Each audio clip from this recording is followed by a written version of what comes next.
Here's one on the M50 and M100 AC adapters, so that's LPE12. There is the LPE17, which is effectively the same thing but with a different dummy battery. Those are called DC couplers. The official adapter is insultingly expensive, which is the case with all of the camera companies. They always overprice any type of AC adapter. The main issue I have found is that it is very difficult to find a good third-party AC adapter. I have one that works really well, but then I bought two other ones recently that are bad, and even before the good one, I had bought two other ones that were bad. I actually bought a super cheap multimeter recently, and I'm probably going to make a video on testing the ones that I have and seeing what the voltage is when it's not in the camera. I actually do have an official adapter now. That is a big problem with third-party ones. I personally don't trust any of them at the moment. You might get a good one, you might not. I've made quite a few videos on lower cost entry-level cameras, so we're talking like 1/2.3 inch sensor cameras, such as the Sony HX80, which is a small compact camera. It does have a flip-up screen, which is nice, but it has the small sensor. It does not have phase detect on the sensor, so autofocus, especially in video, is not going to be amazing. A lot of people are asking, does it work for vlogging? Does it work for YouTube content creation type of things?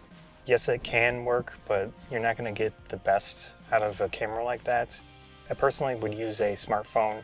Hopefully, camera companies will improve the situation, and yes, you can get by with them if you work with it and work with the flaws and the difficulties of the type of camera. On my somewhat recent Canon EFS 24mm f2.8 and the 30D video, maybe making photography using the M50 would be worth that 30D. I'm not sure exactly what you meant. I did release the M50 video with that lens. I filmed quite a few of them with the 24. I think I have 2 out and 2 that are still needing to be edited, but I try to use all the combinations and eventually make videos on all of them. Here's one on the Manfrotto Compact Light tripod. This person said that the joint where you screw in to tighten the ball head popped out on them. The plastic broke, which I could see happening. I haven't had it happen to mine, but you don't want to use large, heavy cameras on that tripod. I used the M50, M5. This tripod is the one that I've used for 20, 30 videos now, and it works well enough if you're careful with it. Here's another one on the EFS 24mm f2.8 with 30D video. They were saying they're debating between the 24 and the 22. I do have footage that I did a photo comparison with those two lenses, so that one is in the works in a way, but I don't know when I'll get to that one. With those two different lenses, you got the more expensive 22, but it's small and it's native.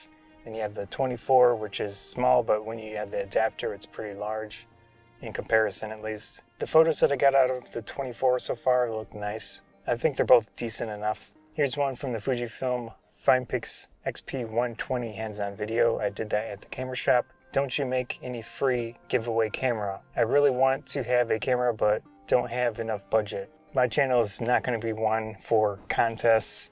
Maybe very, very rarely I might try one out just to see how it works, but the problem with contests is that once you start doing contests, people expect it. From what I've seen of the people that do the contests, even if I did a contest, it would only be in the United States because there are a lot of laws related to contests, and trying to deal with the laws and following them to the letter would basically mean I would only do it in the United States if I were to do a contest. So I really don't think this person would be in the United States, and so you wouldn't be eligible anyways. The amount of money I make on each video, unless it does amazingly well, is a little tiny bit. It would not pay for a camera. This one has some misconceptions or not enough information about lenses and registration distance. They're saying they want to use EFM lens on the EF mount. If it is technically possible, it would need elements inside the adapter. If the registration distance is like this for EF, just imagine that EFM is way up here, so that you put the adapter in, you fill that distance. But if you are starting here and your registration distance for your camera is way back here, it's not going to work without doing something optically. So I highly doubt you'll be able to do that. Someone asked me in one of my M50 videos, he saw that the camera was at ISO 100, and in his camera it's stuck at 200. There's probably some type of highlight priority tone, HDR mode, something that is forcing the ISO up. And it looks like he might be using that Cine style video profile, which you can push into the camera. I haven't used it, but I can assume if it's trying to mimic a log format, they would usually up the ISO. Here's a comment on one of my older videos. The Auto Chinon 55mm f1.7 M42 mount lens said they noticed yellowing. Is that a radioactive lens? I don't know if that specific one is, but it could be. That era of lenses had radioactive elements or radioactive coatings in them. At least a few did. So there is a Pentax lens, which I have the 50mm f1.4, but it's the older version that does not have the radioactive element in there. But the updated version of that lens, of that time period, did have the radioactive element. Here's just an interesting thing I noticed. The Nikon Coolpix W300, the person said with the Nikon 25-second slow shutter speed, whereas the Fujifilm XP120 can only do 4 seconds. So waterproof cameras are really limited most of the time with what they can do. It's nice to see that at least it has a longer shutter speed for that Nikon. On the Nikon Coolpix B600 video, it said, can we make short films using the camera? You can use any camera that has a video mode to make films. If you want specifics, like if it would work well, I don't think it would work very well. 1, it's the tiny sensor. 2, it's the slow lens. 3, it's the contrast detect autofocus. The specific camera, from what I can remember, doesn't have any type of manual settings, so it would be a very poor choice for doing video work. I've seen this commenter post a few times about this request. Zizzy says, hopes to one day see me do street photography. Looking forward to scenes of towns, cities from your angle. I did the video with the Endurax backpack, which I went down to a city area, took some photos there. So if you're interested, that is one video. I do have a video with my friend. We went to a city market, took some photos, actual street photos. So that would be a good one. Mostly his photos, not mine.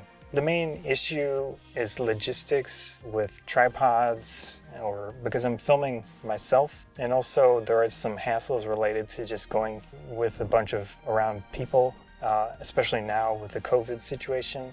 When I did that video on the backpack, I had 2 people. Basically, one asked me for a lighter. It didn't get very close, which was fine. And another one was asking me for money. It honestly happens to me a lot, and I've even had a person come up to me when I was sitting alone in a fast food restaurant, act like he knew me, and eventually get money out of me. It was because I wanted him to leave, and I just followed along with this little thing. So doing city stuff sometimes is not great considering hassles like that, but I might eventually try to do some more. We'll see. Here's one on the Canon EOS M50 issues, quirks, and missing features video. Said my M50 camera captures black photos at higher shutter speeds. Chances are you're using a manual mode, and if you adjust your shutter speed too high, you're not going to have enough light coming into the camera, so the photo will effectively be black. Now you could pull it into an image editor and lighten it up. You'll see something in there, but basically you need to learn how to use the exposure triangle, shutter speed, aperture, ISO, using those together, using the meter in the camera to make sure that you have a decent enough exposure, or just use one of the auto modes.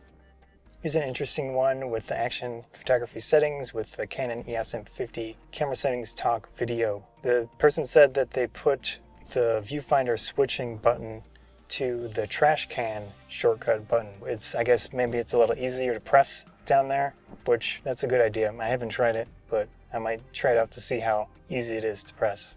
Here's a good one. The person was saying they're interested in buying either the M5 or the M50, but they're focused on quick photography. So in this case, I think you should go with the M50. The M5 autofocus is good enough in my opinion. There are situations, especially with adaptive lenses, that the M5 will not feel propped. However, in my opinion, not having custom modes is a big drawback. Having less buttons to control stuff directly is a big drawback. So at least what I would do is I would get the M5, but If I was doing action photography, either camera is not amazing. There is the M6 Mark II, of course, which is a quick camera. I haven't used it personally, but definitely good for higher frames per second, better tracking. Hopefully we will get at least one more EFM, really functional, quick camera. We'll see. I do get a lot of comments on the A60-100 video where I compared it to the M50. If you want to do straight photos mostly, go with the A60-100. I think the sensor is better. You'll get better low lights, you'll just in general, considering that. But with autofocus, especially at 1080p video, I think they're a toss-up. One more comment, so this will be the last one. If this person sees this, please don't take this wrong.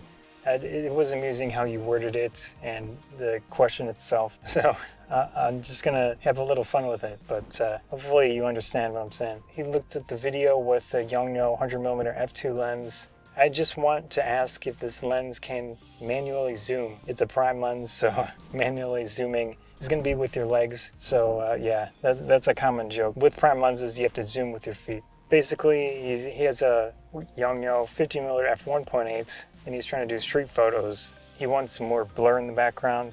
It would be good to get a longer focal length like you're trying to find. You were saying zoom lenses are better for what you're doing, so yeah, definitely go for the type of lens that you want. But then he mentioned later on that price is a big issue. Longer focal length, in my opinion, is not good for traditional street photography because you're getting too close to the subject.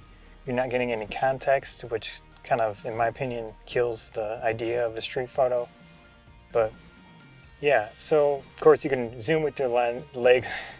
So you can zoom with your legs in a prime lens. You can crop in. You can use, some cameras have a digital zoom feature to it.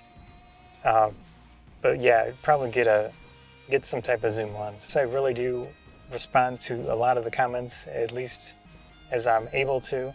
That really depends on how much traffic I get. But yeah, anyways, hope you enjoyed this video.